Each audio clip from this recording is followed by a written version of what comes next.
Now next assembly level language पे question solve करने के पहले हमें एक इंटरप्ट नाम का चैप्टर पढ़ना पड़ेगा या टॉपिक पढ़ना पड़ेगा इंटरप्ट, क्योंकि कंप्यूटर्स इसमें सीएसओ में, कंप्यूटर सिस्टम ऑर्गेनाइजेशन और ऑपरेटिंग सिस्टम में लगभग हर जगह कभी ना कभी इंटरप्ट वर्ड आ ही जाता है। तो यहाँ पे हमें इंटरप्ट वर्ड डिस्कस करना बहुत जरूरी है, क्योंकि जो असेंबली लेवल लैंग्वेज को आपको गेट के क्वेश्चन मुझे करवाना है उन क्वेश्चंस में इंटरप्ट वर्ड यूज किया गया है, मतलब इंटरप्ट को मिक्स किया गया है। तो अगर आपको इंटरप्ट की प्रोसेसिंग, इंटरप्ट के बारे में जानकारी नहीं मिले, क्योंकि एक्चुअल में होता क्या है, नॉर्मल कभी भी इंस्ट्रक्शन साइकिल नहीं होती है, ठीक। आपने जो प्रीवियस इंस्ट्रक्शन साइकिल पढ़ा है वो विदाउट इंटरप्ट इंस्ट्रक्शन साइकिल पढ़ा है, क्लियर है। लेकिन अब जो हम इंस्ट्रक्शन साइकिल पढ़ने जा रहे हैं या इंस्ट्रक्शन साइकिल आगे हम देखेंगे वो विथ इंटरप्ट है। और अगर मैं कहूँ कि नॉर्मल जो सिचुएशन होती है सिस्टम की, वो ठीक है इंटरप्ट नहीं है, लेकिन मैक्सिमम टाइम कोई ना कोई इंटरप्ट आता ही रहता है। तो अगर एक बोला जाए प्रैक्टिकल वाला पार्ट, तो हमेशा इंटरप्ट मतलब इंस्ट्रक्शन साइकिल विथ इंटरप्ट पढ़ना चाहिए, क्योंकि इंटरप्ट आता ही आता है, कभी ना कभी ऐसा है ही नहीं कि आपका इंटरप्ट ना आए, क्लियर है। तो अब हम यहाँ पे पहले सबसे पहले इंटरप्ट टॉपिक डिस्कस करेंगे, और इंटरप्ट टॉपिक डिस्कस करने के बाद हम वापस से असेंबली लेवल लैंग्वेज के करीब 5 to 7 क्वेश्चन गेट के आए हुए सॉल्व करेंगे, ठीक है। क्योंकि यहाँ कॉन्सेप्ट यूज हो रहा है इसलिए इंटरप्ट यहीं पे डिस्कस कर लेते हैं, ठीक। जनरली इसको ये जो इंटरप्ट वाला पार्ट टॉपिक है मैं आयो वाले पार्ट में डिस्कस करता हूँ, इंटरप्ट ड्रिवन आयो जब अपन पढ़ते हैं। लेकिन इंटरप्ट एक कॉन्सेप्ट है, इसका कोई किसी और मतलब इंस्ट्रक्शन साइकिल से इसका रिलेशन है, मतलब एक नॉर्मल प्रोग्राम जो चल रहा है उससे इसका रिलेशन होता है। तो हम लोगों ने प्रीवियस इंस्ट्रक्शन साइकिल देख लिया, बेसिक इंस्ट्रक्शन साइकिल देख लिया है। आज हम अभी इंटरप्ट पढ़ेंगे, और इंटरप्ट पढ़ने के जस्ट बाद हम इस पे जो इंस्ट्रक्शन साइकिल है, इंस्ट्रक्शन साइकिल विथ इंटरप्ट पढ़ के देखेंगे कि अगर हमारा इंटरप्ट आ जाता है तो कैसे इंस्ट्रक्शन साइकिल चेंज होती है, ठीक है। नाउ इंटरप्ट में देखेंगे, इंटरप्ट की जो एक लाइन में डेफिनेशन है, इंटरप्ट का मतलब है interrupt is to break the sequence of operation, ठीक। Interrupt is to break the sequence of operation, जो ओरिजिनल ऑपरेशन होता है उसको ब्रेक कर देता है। कैसे ब्रेक कर देता है ये आपको आगे मैं एग्जांपल के तौर पे समझाऊंगा। नाउ नेक्स्ट जो पॉइंट है, interrupt processing and interrupt cycle. Interrupt processing and interrupt cycle, तो सबसे पहले इंटरप्ट प्रोसेसिंग डिस्कस करते हैं और उसके बाद नेक्स्ट इंटरप्ट साइकिल डिस्कस करते हैं कि कैसे इंटरप्ट साइकिल काम करती है, ठीक। तो सबसे पहले इंटरप्ट प्रोसेसिंग में देखिए, आपको पहला इधर वाला जो ब्लॉक दिख रहा होगा वो पूरा हार्डवेयर लेवल पे, मतलब पहले हार्डवेयर लेवल पे इंटरप्ट काम करना शुरू करता है, और जो बाजू में आपको दिख रहा होगा वो सॉफ्टवेयर लेवल पे, ठीक। आपको दिख रहा होगा पूरा डीएफडी टाइप से कि कैसे फ्लो होता है। तो देखिए ये फ्लो, पहले आप इस थ्योरेटिकली टाइप से फ्लो को बताता हूं, फिर मैं इसको step by step micro operation कैसे इसमें होते हैं, मतलब अगर आपका इंटरप्ट आ जाता है तो कैसे माइक्रो ऑपरेशन हैंडल होते हैं वो भी हम डिस्कस करते हैं, ठीक। नाउ हाँ, सबसे पहले बात करते हैं हार्डवेयर। हार्डवेयर से स्टार्ट होगा। देखिए सबसे पहला बॉक्स है डिवाइस कंट्रोलर और other system hardware issue an interrupt. कौन इंटरप्ट इशू करेगा? डिवाइस कंट्रोलर इशू करता है या कोई हार्डवेयर इशू करता है? क्या इशू करता है? इंटरप्ट। ध्यान रखिएगा ये इंटरप्ट एक ऐसा चैप्टर है जो हर जगह इस्तेमाल होना, इसलिए यहां पे डिस्कस करना बहुत जरूरी है, ठीक है। नाउ सेकंड पॉइंट पे आइए, इसके बाद क्या करता है, processor finish execution of current instruction. This is a much important part. Second जो पार्ट आपको सेकंड डब्बा दिख रहा है, मतलब सबसे पहले अगर कोई डिवाइस इंटरप्ट इशू की और वो इंटरप्ट सीपीयू के पास गया और सीपीयू अभी करंट इंस्ट्रक्शन अगर एग्जीक्यूट कर रही है, तो जब तक करंट इंस्ट्रक्शन पूरी एग्जीक्यूट नहीं हो जाएगी तब तक वो वापस नहीं लेगा। इस पे गेट 2009 पे क्वेश्चन आया था, एक बार क्वेश्चन आया था कि अगर इंटरप्ट आता है तो क्या होना चाहिए। होता क्या है, अगर कोई आईआर रजिस्टर में आपकी इंस्ट्रक्शन एग्जीक्यूट हो रही है, मतलब ये बोला जाए कि अभी आधी इंस्ट्रक्शन एग्जीक्यूट हुई है, तो ऐसा नहीं होगा कि आधी इंस्ट्रक्शन से इंटरप्ट आया तो जैसे ही इंटरप्ट आया तो क्या कर दे, वापस लौटाए। नहीं, करंट इंस्ट्रक्शन एग्जीक्यूट करता है। ये सेकंड पॉइंट ये समझाता है कि processor finish execution of current instruction, मतलब जिस इंस्ट्रक्शन पे अभी बैठा है और उस इंस्ट्रक्शन पे अगर इंटरप्ट आ गया है तो उसको ऐसे नहीं करता कि उस इंस्ट्रक्शन को आधा छोड़ के भाग दे, नहीं, उस इंस्ट्रक्शन को पहले फिनिश करेगा। फिनिश करने के बाद फिर देखता है कि क्या उसको हैंडल करना है कि नहीं करना है। तो देखेंगे ये पॉइंट बहुत इंपॉर्टेंट है, मैं फिर से एक बार रिपीट कर दूं, processor finish execution of current instruction. Processor current instruction को पहले फिनिश करेगा, फिर उसके बाद वो देखेगा। क्या देखेगा? देखिए थर्ड स्टेप में देखेंगे देखेगा processor signal acknowledgement of interrupt.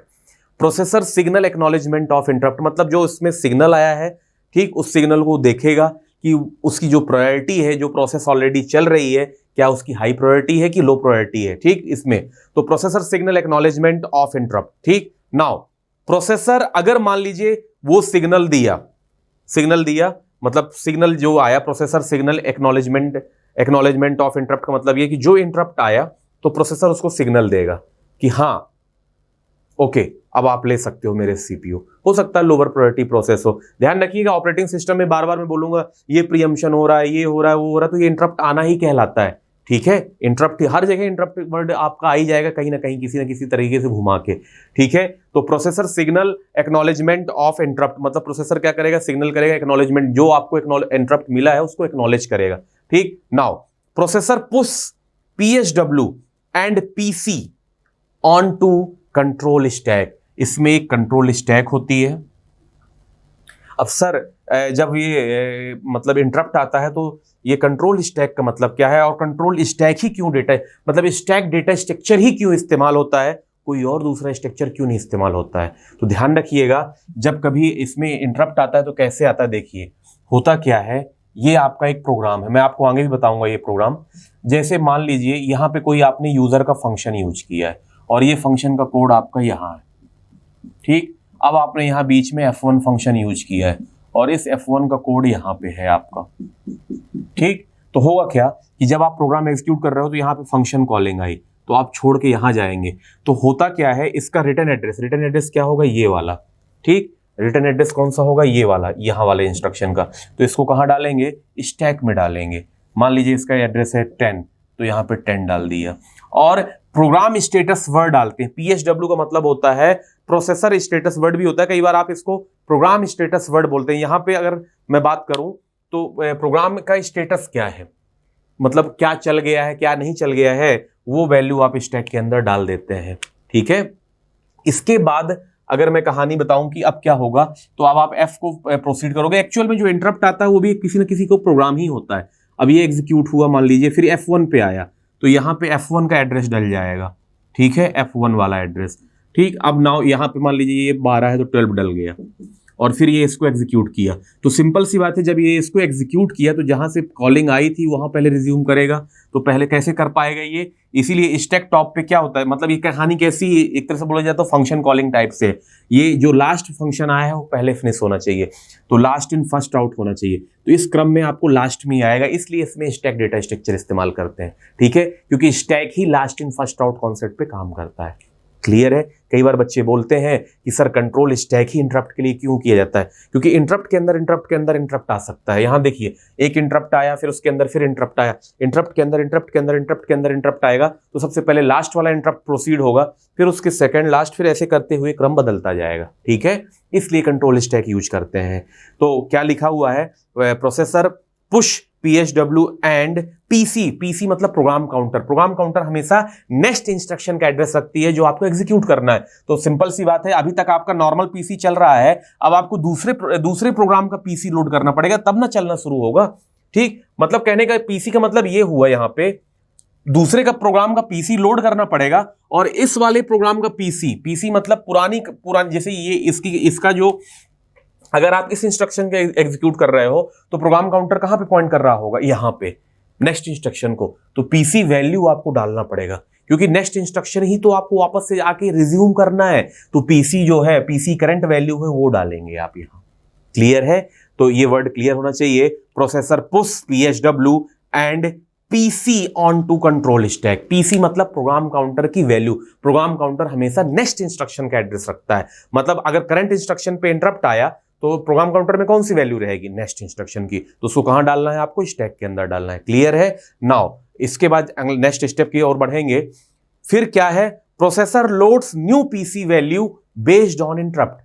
फिर से इसके बाद क्या करेगा, प्रोसेसर नई PC वैल्यू लेगा। ये तो पुरानी वैल्यू यहां लोड हो गई, प्रोसेसर नई PC वैल्यू लोड करेगा बेस्ड ऑन इंटरप्ट। इंटरप्ट किस चीज का आया है। ठीक, अब यहां से कहानी शुरू होती है आपकी, मतलब सॉफ्टवेयर की। देखिए घूम जाएगा और ये कहां जाएगा, अब आपका सॉफ्टवेयर इंटरप्ट। ये तो अभी तक हार्डवेयर का काम था, ये सारा काम कौन करता है, हार्डवेयर।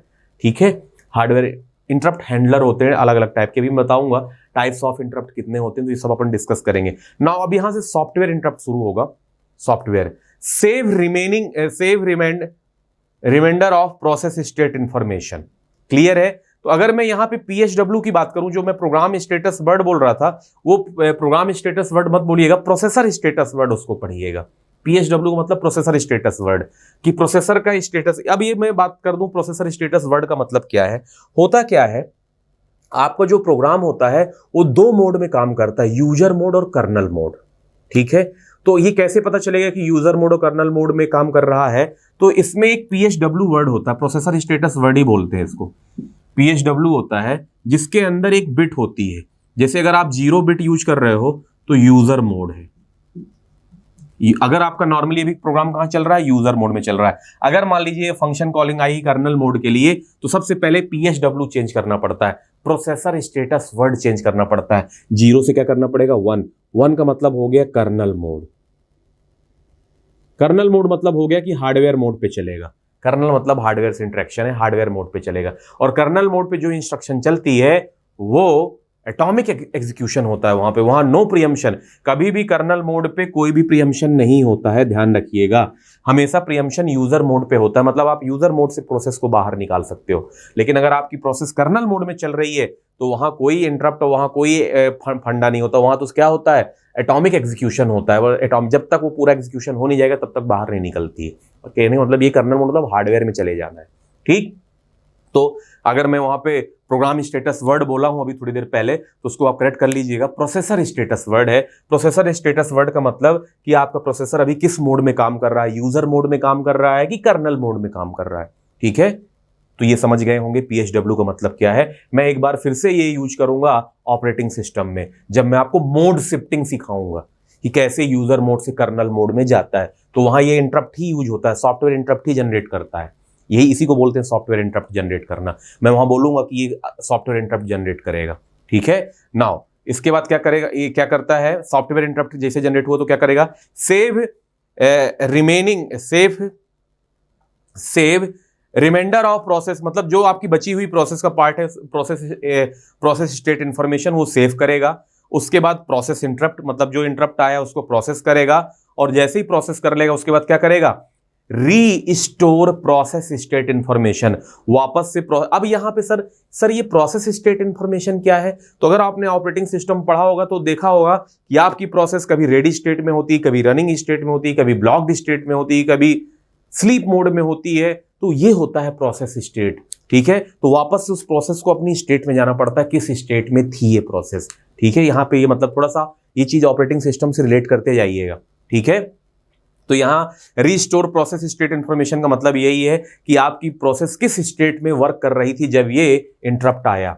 ठीक है? या रनिंग में थी, या जनरली इंटरप्ट आता है तो प्रोसेस रनिंग में ही होती है। ठीक है? नाउ नेक्स्ट है restore old PSW and PC। Restore old मतलब वापस से, अब आप कर्नल मोड से वापस से 0 यूजर मोड में आएंगे जैसे यहां पे, तो PSW प्रोसेसर स्टेटस वर्ड वापस से रिज्यूम करेगा और क्या करेगा, PC वैल्यू रिज्यूम करेगा।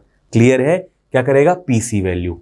ठीक? तो यहां पे ये था इंटरप्ट की प्रोसेसिंग, कैसे एक इंटरप्ट प्रोसेस करता है। सबसे पहले आपने देखा इंटरप्ट जो है आपका हार्डवेयर लेवल पे प्रोसेस किया, और हार्डवेयर जब प्रोसेस हो गया उसके बाद क्या किया, सॉफ्टवेयर इंटरप्ट किया। क्लियर है? सॉफ्टवेयर इंटरप्ट जनरेट शुरू किया। सॉफ्टवेयर में क्या क्या काम हुआ देख लिए, ये जो डायग्राम बना हुआ है आपका, इससे पूरा क्लियर कट समझ में आ जाएगा। ठीक? नाउ इसके बाद मैं आपको माइक्रो ऑपरेशन के फॉर्म में लिख के बताता हूं।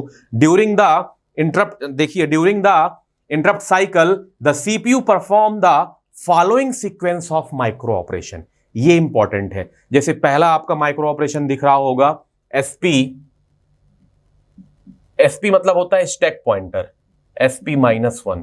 यहां पे SP का मतलब है स्टैक पॉइंटर, लिखा भी है डिक्रीमेंट स्टैक पॉइंटर। होता क्या है, आप इसको घटाते हैं, ठीक, स्टैक पॉइंटर को, जहां पे स्टैक हमेशा टॉप पे फॉर्म कर रहा होता है। ठीक? तो उसको पहले घटा के नीचे लाना पड़ेगा, जो भी SP की वैल्यू है। ठीक? तो डिक्रीमेंट स्टैक पॉइंटर, सबसे पहले डिक्रीमेंट करिए स्टैक पॉइंटर का। उसके बाद क्या करना है, M of SP लिखा हुआ है। क्या लिखा हुआ है, एम ऑफ एस पी। जब भी कभी आपको एम लिखा रहे तो अगर इस तरह से कभी डब्बा लगा एस पी लिखा है, इस मतलब कहने का जैसे मान लीजिए स्टैक पॉइंटर की वैल्यू है 200, तो 200 माइनस 1 करिए तो स्टैक पॉइंटर में वैल्यू कितनी आ जाएगी। होता क्या है, स्टैक पॉइंटर को डिक्रीमेंट क्यों करना होता है ये पहले समझ जाइए क्यों करते हैं। जैसे मान लीजिए यहाँ 10 डला है, यहाँ 15 डला है, तो अभी स्टैक पॉइंटर कहाँ पे, जैसे यहाँ वैल्यू अगर डाल दिए हो तो स्टैक पॉइंटर खाली पॉइंट को पॉइंट करता है कि यहाँ पे आप डालिए, ठीक है, यहाँ पे डालिए। तो सबसे पहले क्या करना पड़ेगा, डिक्रीमेंट करना पड़ेगा, घटाइए।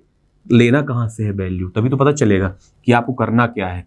तो सबसे पहले क्या करिए, स्टैक पॉइंटर को डिक्रीमेंट करिए, ठीक है, 1 से डिक्रीमेंट करिए, जो भी वैल्यू दी है तो स्टैक पॉइंटर को सबसे पहले डिक्रीमेंट करेंगे। यहाँ पे जो ये लिखा है ये कहलाता है मेमो, मतलब आपको पीसी वैल्यू मतलब प्रोग्राम काउंटर की वैल्यू को डालना है।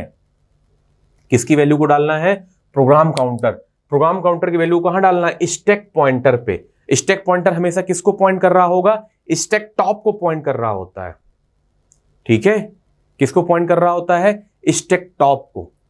क्लियर है, स्टैक पॉइंट स्टैक एसपी किसको पॉइंट कर रहा है, स्टैक टॉप को। तो उसको प्रोग्राम काउंटर की वैल्यू एम ऑफ एसपी, इसका मतलब क्या होता है, प्रोग्राम काउंटर की वैल्यू, एसपी मतलब होता है ये लोकेशन, एसपी जैसे 200 वैल्यू है तो एम ऑफ 200 का मतलब ये हो गया, मान लीजिए एसपी 200 है या 199 जो भी है, अगर इसको मैं एम लगा दूं तो इसका मतलब होता है कि मेमोरी के 200 लोकेशन पे प्रोग्राम काउंटर की वैल्यू को सेव करो। अब एक्चुअल में जो स्टैक है वो मेन मेमोरी में ही तो बनती होगी, ठीक है, तो वहां पे एड्रेस जाएगा। क्लियर, तो इसका मतलब अगर कभी भी एक एम लगा हुआ है मतलब एक मेमोरी रेफरेंस करना, मतलब मेमोरी के 200 वाले लोकेशन पे प्रोग्राम काउंटर की वैल्यू स्टोर होगी, इसका मतलब ये है, ठीक है। तो क्या लिखा हुआ है यहाँ पे, push PC into stack. Now तीसरा स्टेप देखिए, enable interrupt acknowledge, INTACK, enable interrupt acknowledge मतलब 1 करेंगे, पहले जो 0 था, मतलब एनेबल मतलब अब आप इंटरप्ट को हैंडल करेंगे, एनेबल इंटरप्ट एक्नॉलेज। उसके बाद VAD मतलब वेक्टर एड्रेस। वेक्टर एड्रेस मतलब ये होता है कि अभी आप नॉर्मल लाइन में चल रहे थे, अब आप ये वेक्टर वाले पार्ट, ये वाला एड्रेस डालेंगे, मतलब इस पूरे प्रोग्राम को एग्जीक्यूट करेंगे। तो वेक्टर एड्रेस किस में पुट्स करेंगे, पीसी में। वेक्टर एड्रेस मतलब होता है कि जो आपका इंटरप्ट आया है, जो प्रोग्राम आया है, उसका एड्रेस पीसी वैल्यू में अपलोड करेंगे, ठीक। और इसके बाद देखेंगे, फिर इसके बाद क्या करेंगे, इंटरप्ट को डिसेबल, जैसे आपने इसको पूरा प्रोसेस कर लिया, अब इसको अगर आपने प्रोसेस कर लिया तो क्या करेंगे, बाद में इंटरप्ट को डिसेबल करेंगे। तो यहां पे IEN लिखा है, मतलब इसका मतलब है disable further interrupt. Disable further interrupt मतलब ये कि अगर मान लीजिए 4 इंटरप्ट आए हैं तो पहला इंटरप्ट आप हैंडल करने चले गए और बाकी इंटरप्ट को क्या कर देंगे, डिसेबल कर देंगे। इकट्ठा सारे इंटरप्ट नहीं हैंडल होते हैं, ठीक है, एक बार में एक ही इंटरप्ट हैंडल होता है, ठीक। हो सकता है आपके एक साथ कई इंटरप्ट आए हैं तो उसमें कई बार इसमें प्रायोरिटी भी होती है, जैसे डेजी चेन पोलिंग मेथड भी अपन पढ़ेंगे, डेजी चेन प्रायोरिटी इंटरप्ट, ये प्रायोरिटी इंटरप्ट वाला टॉपिक हो जाता है कि सर कौन से चुनेंगे, ठीक। लेकिन एक लेंगे और बाकी को क्या कर देंगे, डिसेबल। तो इसका मतलब ये हुआ। नाउ इसके बाद क्या लिखा हुआ है, go to fetch next instruction, और उसके बाद क्या करेंगे, नेक्स्ट इंस्ट्रक्शन को फैच करेंगे।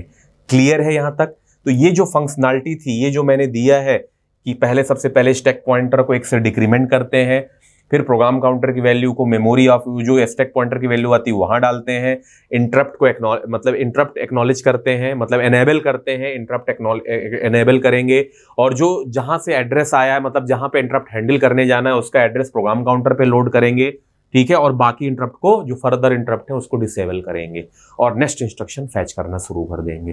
क्लियर है। तो ये जो था ये आपके माइक्रो ऑपरेशन थे कि ये जो अपन अभी पढ़े थे वो तो पूरी एक साइकिल दिख रही थी, लेकिन इसके अंदर ये एक्चुअल साइकिल, मतलब सिस्टम के अंदर ये 1 2 3 4 5 स्टेप होते हैं। इस पे गेट 2018 या 19 पे क्वेश्चन बन चुका है, इंटरप्ट पे सीक्वेंस जमाने के लिए बोला था कि किस सीक्वेंस में इंटरप्ट प्रोसेस होता है, ठीक। तो आप जमा लीजिएगा, बहुत आसान क्वेश्चन है, अपने इस नोट से बन जाएगा जो अभी तक अपन ने देखा है, ठीक है। नाउ नेक्स्ट जो हमें डिस्कस करना है, instruction cycle with interrupt discuss करना है, ठीक।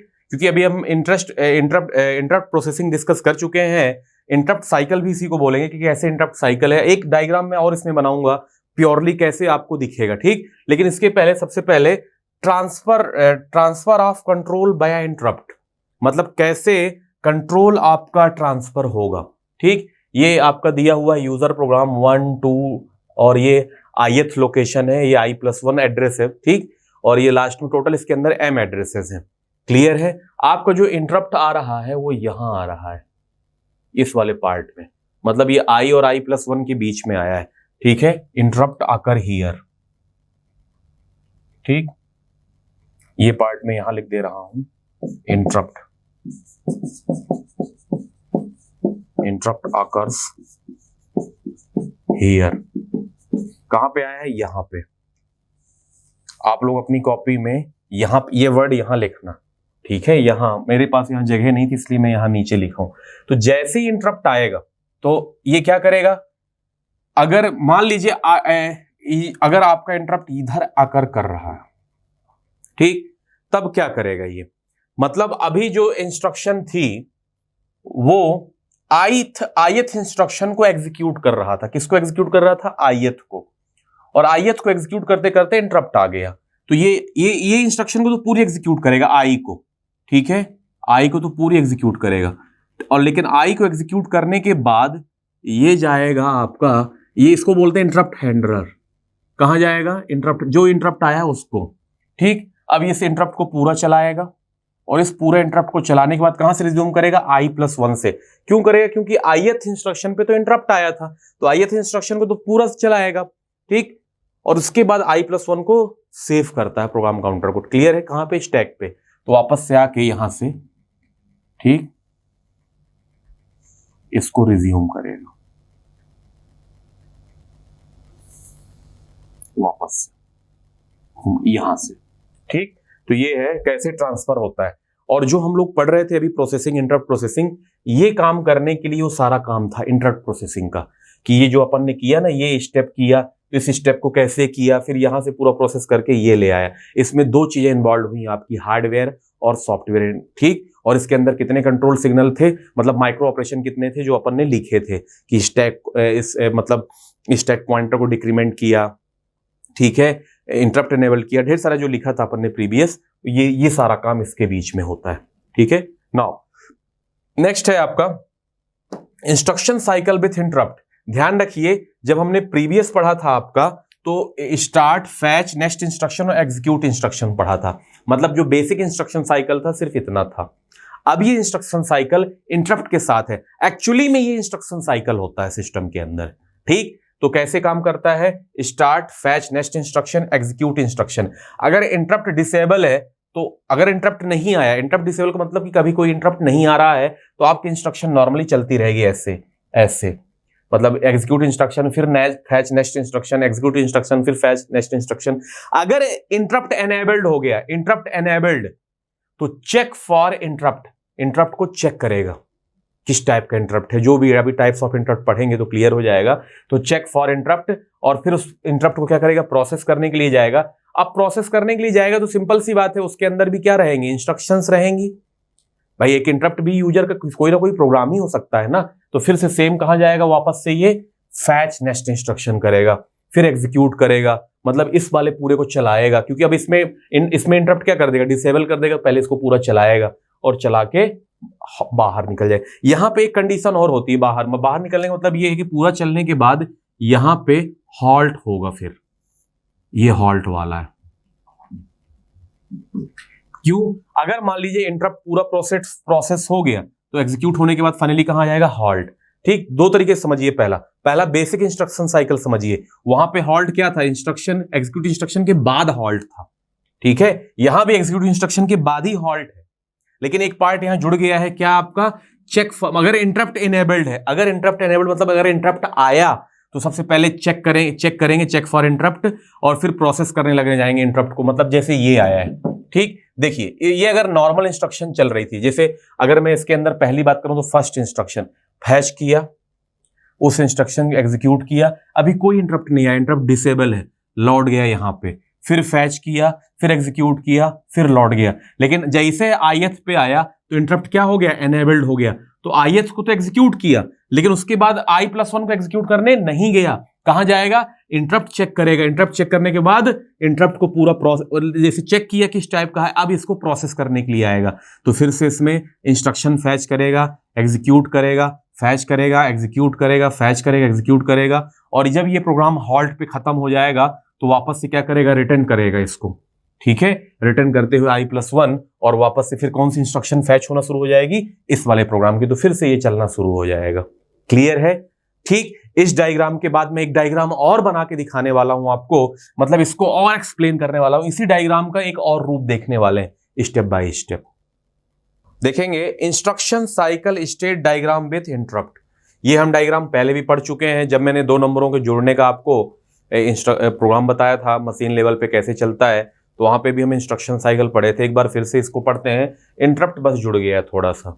ठीक, तो कैसे काम करेगा देखिए। सबसे पहले क्या होता है, इंस्ट्रक्शन एड्रेस कैलकुलेशन होता है, मतलब किसके माध्यम से, प्रोग्राम काउंटर के पास पहुंचता है और क्या करते हैं, इंस्ट्रक्शन का एड्रेस कैलकुलेट करते हैं। उसके बाद कहां जाते हैं, इंस्ट्रक्शन को फैच करने। इंस्ट्रक्शन को अगर आपने फैच कर लिया तो फैच करने के बाद आप कहां जाएंगे, इंस्ट्रक्शन ऑपरेशन डिकोडिंग, उस इंस्ट्रक्शन का ऑपरेशन डिकोड करेंगे। डिकोड करने के बाद आप कहां जाएंगे, ऑपरेंड एड्रेस कैलकुलेशन, क्योंकि अब आपको ऑपरेंड की जरूरत पड़ेगी। अगर आपको ऑपरेंड की नीड है तो ऑपरेंड एड्रेस कैलकुलेट होगा और फिर क्या होगा, आपका ऑपरेंड फैच होगा। ठीक, अब ऑपरेंड अगर फैच होगा तो हो सकता है मल्टीपल ऑपरेंड हो, तो अगर मल्टीपल होंगे, मल्टीपल ऑपरेंड फैच हो सकते हैं। तो अगर मल्टीपल ऑपरेंड अगर होंगे तो फिर से ऑपरेंड का एड्रेस कैलकुलेट होगा, फिर आप यहां पे पहुंचेंगे ऑपरेंड फैच, और जैसे ही ऑपरेंड सारे फैच हो गए तो फिर आप क्या लगाएंगे, फिर आप डेटा ऑपरेशन लगाएंगे। क्या लगाएंगे, डेटा ऑपरेशन, मतलब उसके ऊपर जो भी ऑपरेशन है वो लगाएंगे। ठीक, डेटा ऑपरेशन। उस डेटा ऑपरेशन के बाद क्या करेंगे, ऑपरेंड एड्रेस कैलकुलेशन, मतलब वो जो डेटा है उस ऑपरेंड, वो एक तरह से वो भी ऑपरेंड हुआ तो वापस उसको स्टोर करना। ये हम पहले सीख चुके हैं, चिंता मत करिए, इसमें कुछ नया नहीं है, बस वो इंटरप्ट चेक और इंटरप्ट जुड़ जाता है, 2 वर्ड ये वाले पार्ट में। ऑपरेंड एड्रेस कैलकुलेट करेंगे, फिर ऑपरेंड को स्टोर करेंगे। मान लीजिए अगर आपके मल्टीपल रिजल्ट हैं, जैसे मान लीजिए A+B+C ऐसे हैं, या और भी रिजल्ट आ रहे हैं, तो मल्टीपल आपको क्या करने पड़ेंगे, एड्रेस कैलकुलेट करने पड़ेंगे, किसको, ऑपरेंड को स्टोर करने पर। ठीक है, मल्टीपल स्टोर। अब अगर आप जैसे ऑपरेंड स्टोर कर लिए, ऑपरेंड स्टोर करने के बाद अगर आप इंटरप्ट क्या करेंगे, चेक करेंगे ये। ठीक है, आपने अगर इंटरप्ट चेक किया, इंटरप्ट चेक करने पे नो इंटरप्ट मिला, अगर आपको नो इंटरप्ट, ठीक, अगर नो इंटरप्ट मिला तो सिंपल सा फंडा है, वापस से लौटेंगे यहां सबसे पहले। ठीक, यहां पे एक होता है, क्या होता है, रिटर्न टू स्ट्रिंग होता है। क्लियर है, रिटर्न फॉर स्ट्रिंग, मतलब हो सकता है कोई और स्ट्रिंग बची हो, मतलब अभी आधा पार्ट ही कैलकुलेट हो, आधी स्ट्रिंग अभी बची है, तो रिटर्न फॉर स्ट्रिंग और वेक्टर डेटा भी बोलते हैं, रिटर्न फॉर स्ट्रिंग और वेक्टर डेटा। क्लियर है, और उसके बाद हम कहां आएंगे, अगर मान लो हमारी इंस्ट्रक्शन फैच हो गई है तो फैच नेक्स्ट इंस्ट्रक्शन, मतलब ये क्या है, इंस्ट्रक्शन कंप्लीट,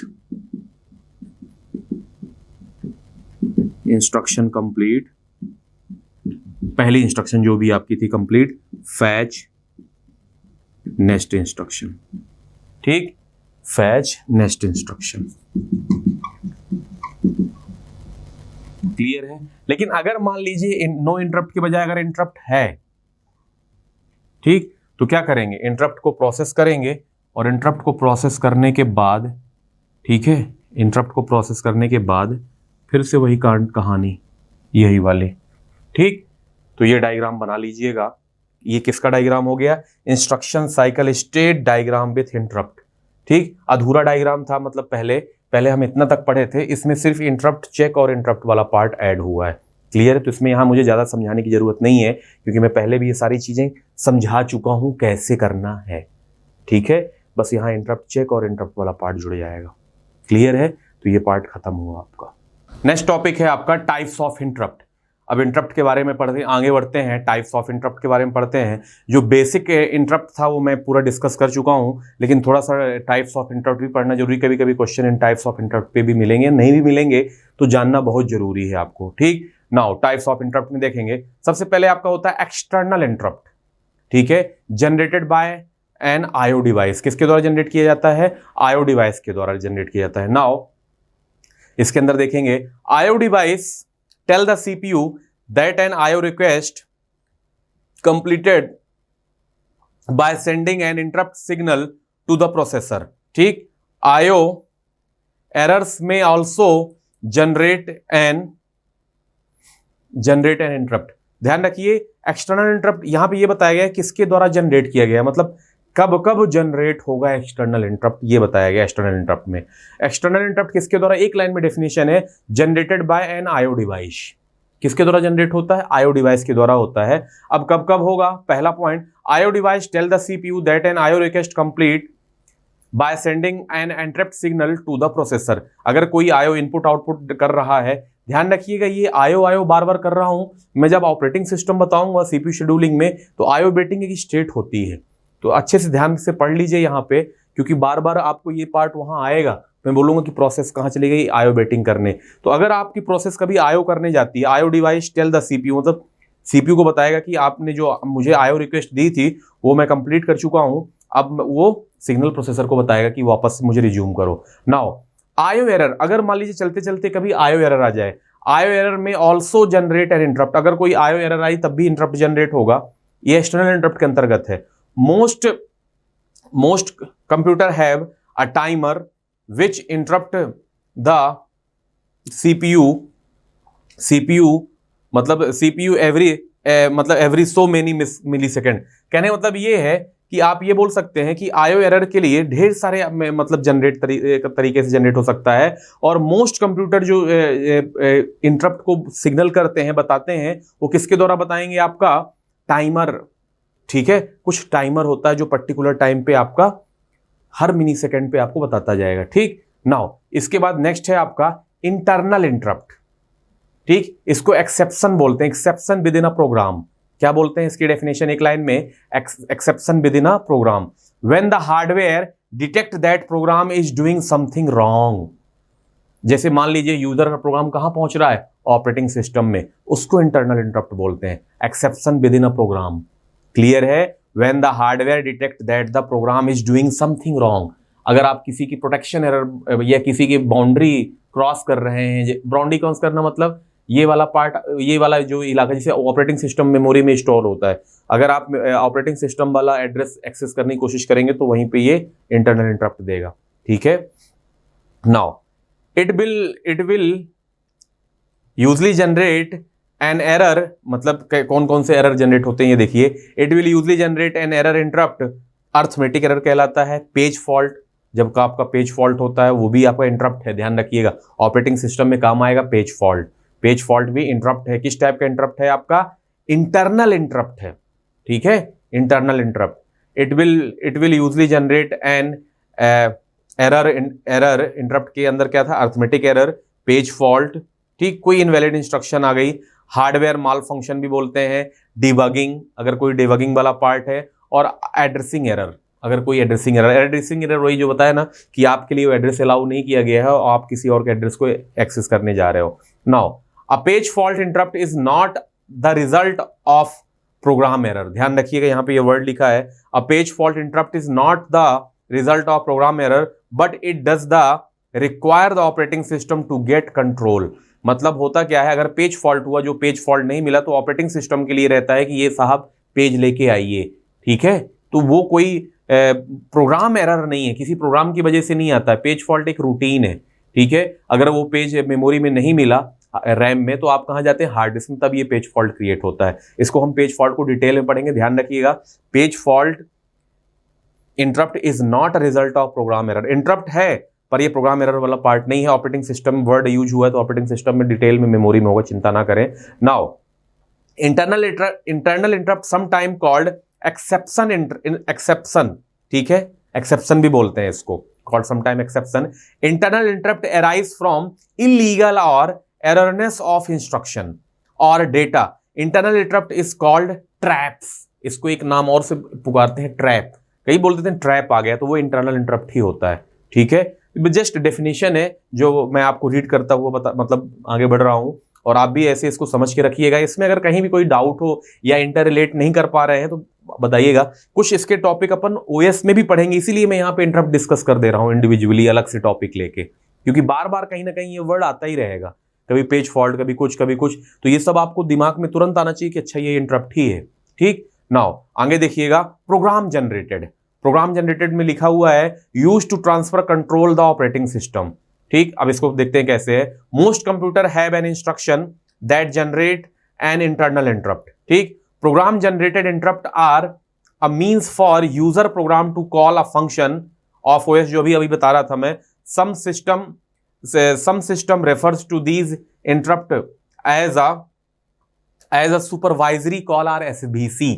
ध्यान रखिएगा, ये प्रोग्राम जनरेटेड इंटरप्ट होता है, ये SVC सुपरवाइजरी कॉल जो वर्ड यूज किया गया है, थोड़े दिन के लिए बैठे रहिए, जब मैं ऑपरेटिंग सिस्टम बताऊंगा मोड शिफ्टिंग तो वहां ये सुपरवाइजरी कॉल आएगा। सुपरवाइजरी कॉल और सिस्टम कॉल भी बोलते हैं। सिस्टम कॉल जैसे कोई फॉर्क फंक्शन आ गया, फॉर्क फंक्शन सिस्टम का फंक्शन होता है, तब ये जनरेट होता है। तो थोड़ी देर तक, मतलब जब से आप ओएस आएगा तो ये पार्ट थोड़ा सा क्लियर हो जाएगा, सुपरवाइजरी कॉल वाला SVC। ठीक है, तो ये प्रोग्राम जनरेटेड होता है। क्या किसके द्वारा होता है? Programme generated. नाउ आगे देखेंगे मास्किंग इंटरप्ट, एक टाइप और होता है इंटरप्ट का, मास्किंग।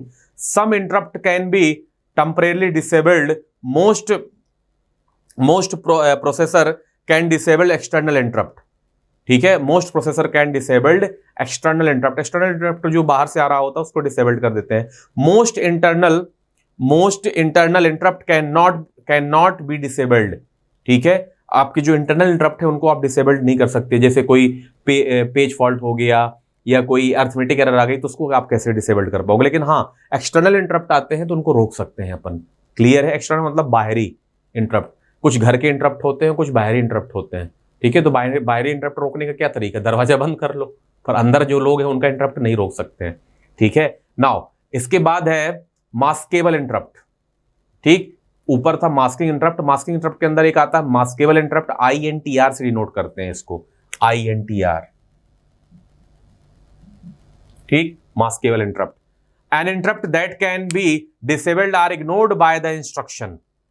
ठीक है, इस अगर मास्केबल इंटरप्ट है तो इसको क्या करता है? An interrupt that can be disabled है or ignored by the instruction of CPU are called maskable interrupt. मतलब CPU के पास ये परमिशन होती है कि आप इसको क्या कर सकते हो? इग्नोर कर सकते हो।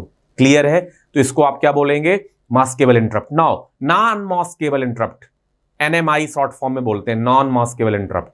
Non maskable, it is a hardware interrupt, इसको हार्डवेयर इंटरप्ट बोलते हैं। It is a hardware interrupt that cannot be ignored by मतलब इसको इग्नोर नहीं किया सकता है, ignore by system.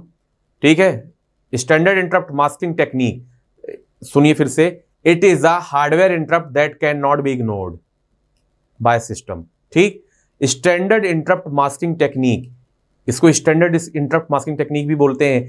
In the system typically used to signal attention for non-recoverable hardware error। ठीक है, some NMI may be masked but only by using proper method। ठीक है, तो इसके लिए डिजाइन इशू भी इसमें वर्ड आया है, कैसे अपन डिजाइन करेंगे इंटरप्ट को। सबसे पहले ध्यान रखिएगा, एक मास्केबल एक नॉन मास्केबल है। तो जो नॉन मास्केबल होता है उसको हार्डवेयर इंटरप्ट बोलते हैं, और हार्डवेयर के द्वारा जो इंटरप्ट जनरेट किया जाता है उसको आप इग्नोर नहीं कर सकते हैं, उसको आपको लेना ही पड़ेगा। ठीक, नाउ इसके बाद बात करते हैं डिजाइन इशू। ठीक, design issue, interrupt design issue के बारे में बात कर रहे हैं। Two design issue arise and implementing interrupt IO। ठीक, there are multiple IO module, how does the processor determine which device issue the interrupt। Design issue का मतलब ये है कि ढेर सारे इंटरप्ट आते हैं तो प्रोसेसर कैसे ये कर पाएगा कि किसकी डिवाइस द्वारा दिया गया है। ठीक, तो कैसे डिजाइन करते हैं देखिएगा। ठीक, तो there are multiple IO module, how does the processor determine which device issue the interrupt. ठीक, and second, if multiple interrupt have occurred, how does the processor decide which one to process. कैसे, मतलब ये दो problem आते हैं design issue में। पहला ये डिजाइन इशू आता है कि कैसे पहचाने, और दूसरा डिजाइन इशू ये आता है कि कैसे उसमें डिसाइड करे कि किसको करना है किसको नहीं करना है। ठीक, तो आगे दिया गया है, let us consider device identification first, मतलब सबसे पहले आपको डिवाइस आइडेंटिफिकेशन करना है। ठीक, 4 general categories of technique are in common use. चार कैटेगरी आप मतलब 4 तरीके से मेथड होती हैं किसके लिए, डिवाइस आइडेंटिफिकेशन के लिए, कि कौन सा डिवाइस पहले यूज करेंगे। तो पहला होता है मल्टीपल इंटरप्ट लाइन, ठीक, दूसरा होता है software poll, this is also called a polling method, और तीसरा होता है डेजी चैन, हार्डवेयर पोल कहलाता है, this is also called a vectored interrupt. ठीक है, ये हार्डवेयर के द्वारा होता है डेजी चैन। और फोर्थ होता है बस आर्बिट्रेशन या बैक्टर्ड भी, ये भी बैक्टर्ड मतलब होता है कि एक से ज्यादा पार्ट निकल जाए। ठीक, नाउ फिर से ध्यान रखिएगा, 2 डिजाइन इशू थे। पहला डिजाइन इशू था कि कौन सी डिवाइस आइडेंटिफिकेशन, और दूसरा अगर डिवाइस आप आइडेंटिफाई कर भी लिए हो तो किसको प्रायोरिटी देना है। तो पहले वाले के लिए बताया गया है 4 मेथड, इन मेथड को आप डिटेल में जाके बुक में भी पढ़ सकते हो, यहां जरूरत नहीं है, बस आप नाम सुन के रखिए। मल्टीपल इंटरप्ट लाइन होती है, सॉफ्टवेयर पोलिंग होती है, डेजी चैन मेथड होती है, डेजी चैन मेथड हार्डवेयर पोल कहलाता है, और सॉफ्टवेयर पोलिंग में आप भी सॉफ्टवेयर पोलिंग भी डिजाइन होता है। ठीक, और बस आर्बिट्रेशन। नाउ इसके बाद पढ़ते हैं बैक्टर्ड इंटरप्ट। बैक्टर्ड इंटरप्ट क्या है? In a vectored interrupt the source that interrupt supply the branch information to the computer, this information is called a interrupt vectored. होता क्या है, अगर आपका इंटरप्ट बैक्टर्ड इंटरप्ट होता है तो आपको सोर्स पहले से ही ब्रांच इंफॉर्मेशन कंप्यूटर को सप्लाई कर देता है कि यहां पे ब्रांच आने वाली, मतलब आपको ब्रांच पता होता है पहले से, this is called a vectored interrupt. Pipelining में ये पढ़ेंगे ब्रांच वाला पार्ट, ध्यान रखिएगा। Now non vectored interrupt, in a non vectored interrupt the branch address is assigned to fixed location in memory। Non vector interrupt में पहले से ही fixed location में आप असाइन कर देते हो किसको, ब्रांच एड्रेस को। क्लियर है, ध्यान रखिएगा। वेक्टर इंटरप्ट और एक non vector interrupt. Vector interrupt में क्या होता है, in vector interrupt the source that interrupt supply, source supply करता है किसको, branch information to the computer, this information is called interrupt vectored. Non vectored interrupt में क्या होता है, in a non vectored interrupt the branch address is assign, branch address is assign to the fixed location in memory. Branch address कहां पे आप लोग assign करोगे, fixed memory location में। और बैक्टर्ड इंटरप्ट में क्या होता है, सोर्स सप्लाई करता है किसको, सीपीयू को। ठीक है, नाउ इसके बाद बात करते हैं प्रायोरिटी इंटरप्ट। ये भी काफी पूछा जाए, कई बार वर्ड आता है प्रायोरिटी इंटरप्ट। अभी प्रायोरिटी शेड्यूलिंग पढ़ेंगे तब ये प्रायोरिटी इंटरप्ट भी आएगा।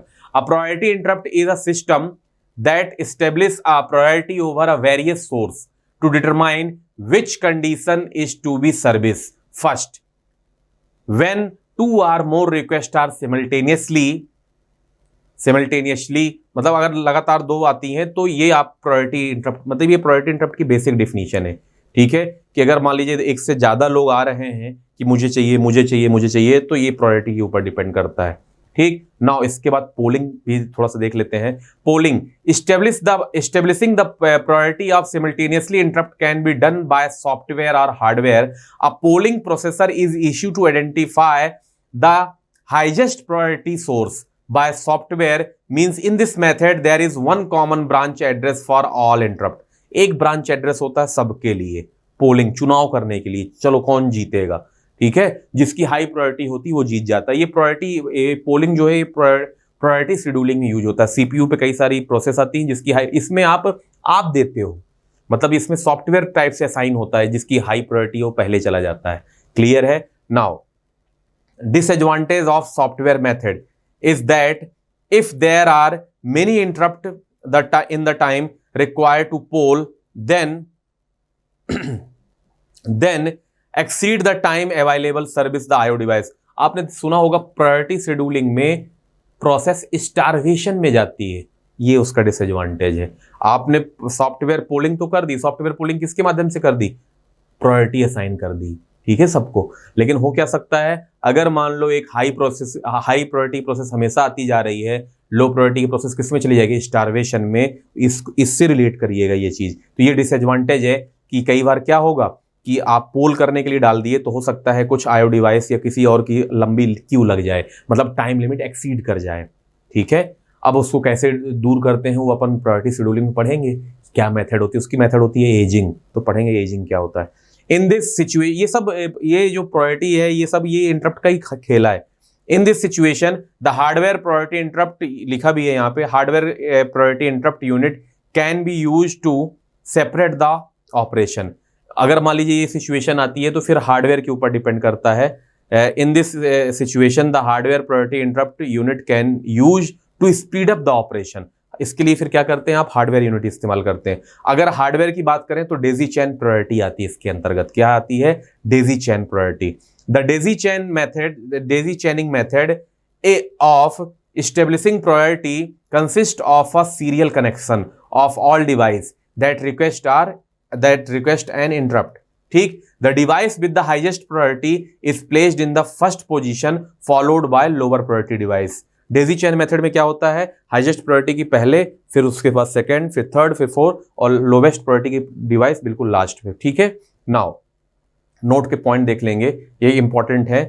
The magnet disk is a high speed device or high speed device. The magnetic disk being a high speed device, ऐसे पढ़िए, the magnetic disk being a high speed device is giving the highest priority. अगर कभी आपसे कोई बोले system में सबसे ज्यादा किसकी हाई प्रायोरिटी होगी तो हार्ड डिस्क की होती है, क्योंकि उसकी हाई स्पीड होती है। ठीक है, हाई स्पीड, क्लियर है। आगे देखेंगे, the printer has the next priority followed by a character reader और कीबोर्ड। ध्यान रखिएगा, सबसे हाईएस्ट प्रायोरिटी किसकी होती है, मैग्नेटिक डिस्क, हार्ड डिस्क की। उसके बाद the printer has the next priority, इसके बाद किसकी होती है प्रायोरिटी, प्रिंटर की। ठीक है, next priority followed by a character reader और कीबोर्ड। करेक्टर रीडर को कीबोर्ड बोलते हैं, मतलब पहली प्रायोरिटी हार्ड डिस्क की, दूसरी आपके प्रिंटर की और तीसरी कीबोर्ड की। ठीक है, ध्यान रखिएगा। आपने ध्यान दिया होगा, कभी आपने कंट्रोल पी किया है गलती से, उसमें आपने 3 पेज सेट किए हैं, अगर कंट्रोल पी के बाद, तो फिर प्रिंटर क्या करता है, लगातार 8-10 पेज, फिर पेज ही निकालने पड़ते हैं, खींचने पड़ते हैं। ठीक है, ध्यान रखना। कई बार बच्चे बोलते हैं सर कीबोर्ड की हाई प्रायोरिटी, आप कुछ भी दबा दो प्रिंटर स्टॉप नहीं करता, एक बार अगर प्रिंट शुरू हो गया तो जितने पेज आपने दिए हैं वो सब ले लेता है, भले आप फिर पेज निकालते बैठे, फिर क्या करते हैं जल्दी से पेज पकड़ लेते हैं, पेज खींच लेते हैं।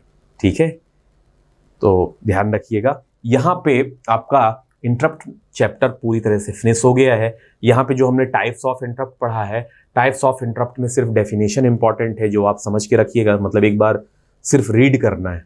यहाँ पे इंपॉर्टेंट जिस पे गेट पे क्वेश्चन आया है वो इंटरप्ट प्रोसेसिंग पे आया है कि इंटरप्ट कैसे प्रोसेस करते हैं। आपको एक्चुअल में इंटरप्ट प्रोसेसिंग ही समझ के रखना है, क्योंकि जो आगे हम असेंबली लेवल वाले क्वेश्चन करने वाले हैं जिसकी वजह से ये टॉपिक आया है, उसमें इंटरप्ट प्रोसेसिंग पे ही क्वेश्चन है, और गेट में अक्सर इंटरप्ट प्रोसेसिंग पे ही क्वेश्चन आता है।